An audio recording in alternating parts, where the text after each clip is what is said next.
As a sequence, punch, the basic sequence, 1, go, and again, 2, go. It's a great skill to start your Wing Chun training with. It's a great skill because I'm automatically learning punch, bang, boom, to hit twice and to feel, go, feel, boom, where my partner's weaknesses are.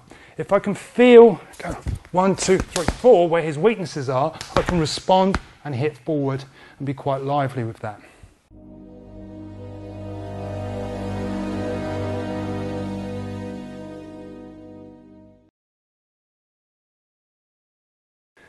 As he hits, I'm going to credit my training partner, who's very experienced, has been training for over 20 years, to be able to block that. He will block that. So as I hit through, he blocks. Why am I doing this? Because I'm making the assumption that if this was a fight, I've punched someone, he's blocked, and I've changed to counter, I've hit through, I'm giving him credit that he might block and press my arm again. So as he blocks and presses my arm again, potentially he can counter or deal with what I'm doing. The great thing is that you're learning always the reference point, what we mentioned earlier. The reference of Wing Chun is an anatomical reference. It's the Wing Chun guard hand. It's control of the centreline, keeping the hand in the centreline, keeping it forward. So always remember, if you're taken out of the centreline, you return back to the centreline. This is why a beginner will spend a lot of time sitting in a basic stance, punching 1, 2, 3, 4, 5.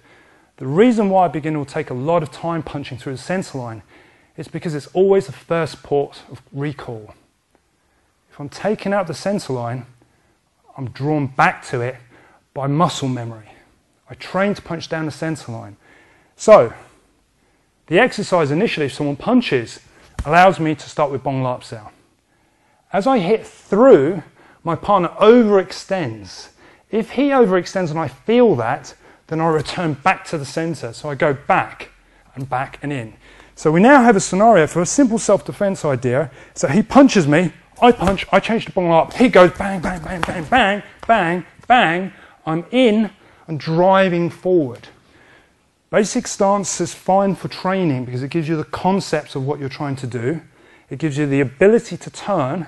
It doesn't rush you, it doesn't put you under too much pressure, but at the same time, it gives me that reference point that I use my hips, my shoulders, and it allows me to drive forward.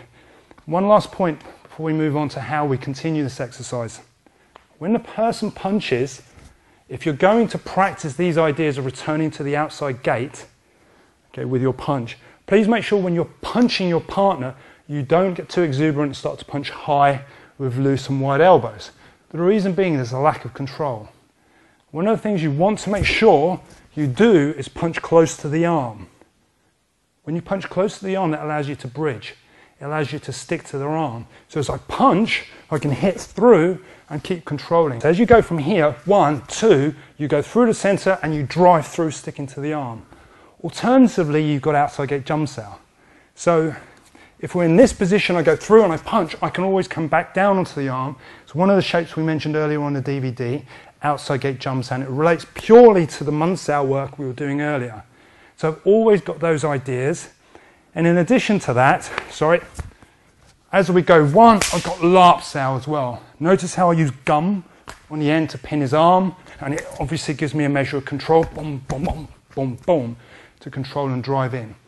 So initially, as a self-defense idea, from a static position, it's a good starting point.